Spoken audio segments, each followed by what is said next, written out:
안녕하십니까. 오늘부터 새로운 코너를 하나 만들어 봤습니다. 제가 제자분들과 수업 또는 토론을 자주 하는데요. 그걸 토대로 실전사주 풀이도 해서 올려드렸는데, 이번에는 철학원이나 역학원을 운영하시는 제자분들이 가끔 이론에 치우치거나 실수하신 내용을 가지고 무엇이 잘못됐는지를 같이 분석해보는 시간을 만들었습니다. 그래서 제목을 헛방 날린 사주 상담 이야기라고 지어봤는데요. 자칫 틀리기 쉬운 사주니 여러분과 같이 풀어보고 도움이 되실 것 같다 만든 코너입니다. 그래서 오늘 첫 시간으로 신약 사주로 직업이 상당히 후진 사주인 줄 알았습니다 라는 제목을 가지고 이야기해 보도록 하겠습니다. 자, 제자분께서 얼굴을 붉히고 사주를 내놓습니다. 바로 이 사주인데요. 제자분이 하시는 말씀이, 저는 이 사주가 신약사주이고 인성도 약하고 관살도 강한 데다가 혼잡돼 있어서 직업을 제대로 지지 못하는 사주로 읽었습니다. 사주 진공의 부인께서 상담 오셨는데 제가 남편분이 직업운이 많이 약하셔서 직업 안정이 안 되는 사주입니다 라고 했는데, 그 상담 오신 부인 되신 분이 예?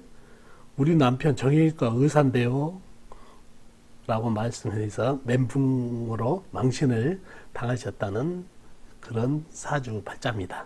자, 그럼 이분 사주를 풀어보고 무엇이 잘못됐는지 한번 알아보도록 하겠습니다. 자, 먼저 그러면 오행의 분포를 한번 알아볼까요?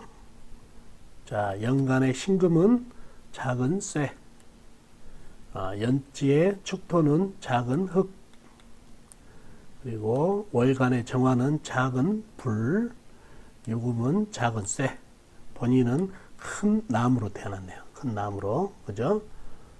그리고 진토는 큰 흙, 그 다음에 경금은 큰 쇠, 오화는 작은 불, 이렇게 형성이 되어 있네요. 사주가 불도 있고 나무도 있고 쇠도 있고 흙도 있는데 물이 안 보이죠? 물, 그죠? 물이 안 보이네요. 물론 지장간에 축중에 계수, 진중에 계수가 있어요. 지장간에는 있지만 나와 있는 물이 없네요. 그죠? 자, 육친도 한번 볼까요?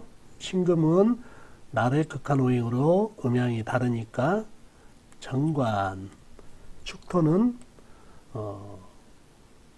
뇌가 극한오행으로 음양이 다르니까 정제, 그 다음에 정화는 뇌가 생해준 오행으로 음양이 다르니까 상관, 그 다음에 유금은 날의 극한오행으로 음양이 다르니까 정관, 그 다음에 진토는 뇌가 극한오행으로 음양이 같으니까 편제, 그 다음 경금은 날의 극한오행으로 음양이 같으니까 편관, 오화는 뇌가 생해준 오행으로 음양이 다르니까 상관, 이렇게 형성이 되어 있네요, 사주가.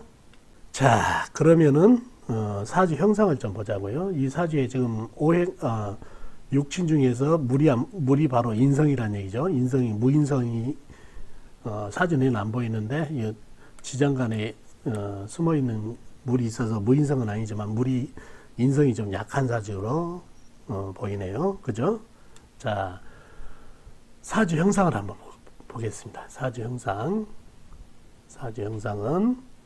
자, 사주 형상 형국과 강약을 한번 보자고요. 자, 간목이 가을에 태어났네요. 가을, 유금, 유술이 가을이죠. 그래서 신령을 했네요. 신령을 했는데 사주를 직접적으로 쭉 보니까 간목인 나를 도와주는 오행이라고는 진 중에 계수, 축 중에 계수, 요 정도고, 나머지는 내가 생하는 오행, 나를 극하는 오행, 내가 극하는 오행, 나를 극하는 오행, 상당히 내 힘을 빼가는 오행으로만 이루어져서 아주 약한 사주가 됐네요. 그죠? 이 나무가 지탱할 수 있는 것은 이 진토, 축축한 흙에, 물을 품은 흙에다가 지탱을 하고 있다 보니까 신약해졌다는 얘기예요. 신약. 자, 그래서 우리 제자분이 이제 이분을 신약하고 이렇게 관성이 혼잡되어 있다 보면 직업 안정이 잘 안 된다는 얘기예요.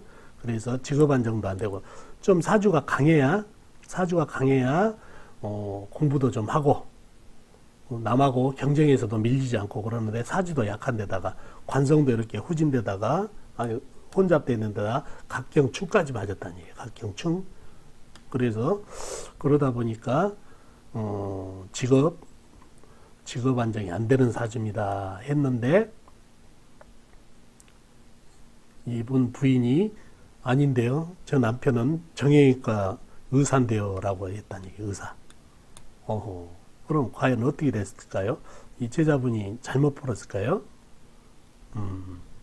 이 인성도 없는 데다가 인성이 없으니까 공부도 안 된다는 얘기죠. 공부도 약하고. 그래서 잘못 풀었는지 뭐가 문제인지 자 볼까요? 자, 지금부터 제대로 한번 풀어보자고요. 제대로 제가 한번 풀어볼게요. 제자분이 잘 풀었어요. 약한 사주는 맞아요. 여기 축중이 진중이 개수, 축중이 개수 밖에 나한테 힘을 주는 오행이었기 때문에 약한 사주는 맞다는 얘기예요. 그러나 여기서부터 이제 하나하나 기질이라는 게 있어요. 기질. 사주가 약하다 해서 기질이 약하다? 아니다는 얘기예요. 기질이 사주가 약하더라도 기질이 강하신 분들 있죠. 식상태가라든가 또 아니면은 괴강이라든가 백호를 가지는 분들이 기질이 강해졌다는 얘기를 말씀을 드렸죠. 자, 먼저 이분 기질의 강약을 한번 보자고요. 물론 이론상으로 분명히 약한 사주가 맞아요. 이론에서는 물을 공급해 주는 게 약하고 나를 도와주는 비겁도 약하기 때문에 이 비겁도 여기에 진토 안에 을목밖에 없으니까 나를 도움을 주는 오행이 없기 때문에 약한 건 사실인데 기질을 보자고요. 먼저 갑진 백호를 낳네요. 백호. 백호살이라는 거는 피를 지고 피를 보면서 직업을 가지겠다는 얘기예요. 그러면서 백호를 가진 분들은 상당히 기질이 강한 기질을 가지고 있다는 얘기예요. 첫째, 여기서 강기질이 하나 보태지고, 자, 이 불들 보이시죠? 정화, 오화. 이게 상관이라는 얘기예요. 상관인데, 이 나무 자체가 큰 나무다 보니까 이게 목생화가 안 돼요. 목생화가. 왜? 이 큰 나무를 이 작은 촛불, 모닥불 같은 데다 던져주면 오히려 목닥하식이 되는데, 이게 각경 충이 됐다는 얘기예요. 충이. 그러다 보니까 이게 뽀개져 가지고, 이게 장작이 돼가지고 여기다 던져주니까 불이 활활 잘 탄다는 얘기예요. 그래서 상관이 상당히 불이 활활 타니까 상관이 발달됐다는 얘기죠. 자, 제가 말씀드렸죠. 약한 사주라도 식상이 강하면은 강기질이라고 그랬죠. 그래서 이 백호, 상관 발달로 인해서 이 사람은 강기질이에요. 그러니, 상당히, 기질적으로 강하다 보니까 남하고 경쟁할 수도 있고, 이런 파워를 가질 수가 있다는 얘기예요. 아셨죠? 여기에 백호와 이 상관의 기질. 자, 그러면은 이것만 가지고 강기질이다 해서 의사가 될 수 있느냐? 그건 아니다는 얘기예요. 그럼 뭘까요? 한번 보자고요. 아까 얘기한 대로 식상이 발달됐다고 그랬죠? 식상. 식상은 상당히 머리가 있고 얘 기능 쪽에 발전이 있다는 얘기예요. 머리도 있고 내 끼를 발산하고, 그죠? 그리고 백호살이라는 얘기예요. 일주가. 백호살은 피를 보는 직업을 가질 수 있다. 의사. 예. 그리고 자, 사지에 보면 도화, 오화, 유금, 이게 도화라는 얘기죠. 이 도화기가 천간에도 있네.